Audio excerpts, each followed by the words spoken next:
बघा,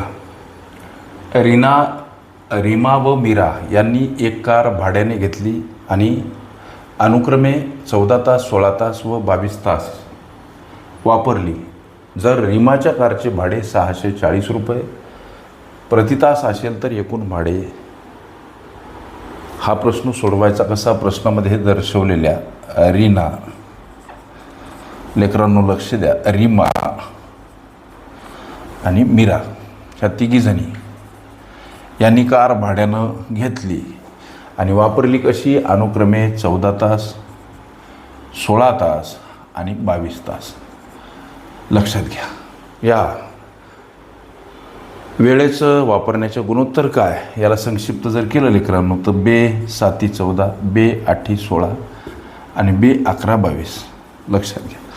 आता प्रत्येकाचं भाडं काढण्यासाठी चलपद x वापरा आणि इथं जो हा प्रश्न दिसतो प्रतितास, हा प्रतितास शब्द नसावा.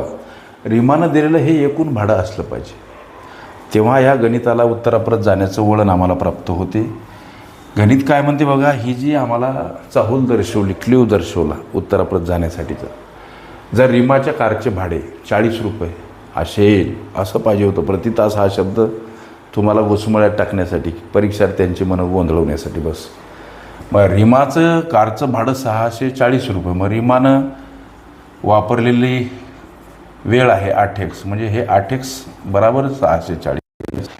एकटं करा, 640 कड जाताना 8 भागीला हा भाग 8 8 64 उरलं 0 8 वर. x म्हणजे 80 रुपये हे मानक आलं. मग आता x 7 सोबत गुणीला 7 गुणीला 80, 8 7 56, 560 रुपये हिनं दिलं भाडं. रीमानं दिलेलं 8 गुणीला x म्हणजे 80. हिचं भाडं काही काढायची गरज नाही. 8 8 64 640 रुपये प्रश्नामध्येच दर्शवलेलं आहे. इथं 11 गुणीला x सोबत गुणीला xचं व्हॅल्यू आहे 80, 11 8 88. मग तिघींचं एकूण भाडं काय याची बेरीज करा. जशी की 560, 640 आणि 880. 0 8 4 12, 12 6 1808. हा चाला एक 9 6 15 25. 2080 रुपये हा पर्यायसुद्धा तुमच्या प्रश्नामध्ये मला दिसला. त्यामुळे इथं हा जो प्रतितास शब्द आहे तो फक्त परीक्षार्थ्यांची मनं गोंधळवतील, कशी गोंधळतील या दृष्टिकोनातून फक्त लक्षात घ्या. इथं मीराचं हे रीमाचं कारचं हे एकूण भाडं आहे.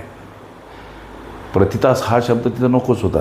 तुमच्या प्रश्नाचं ॲक्युरेट ॲन्सर तर एकूण कारचं भाडं किती? 2080 रुपये.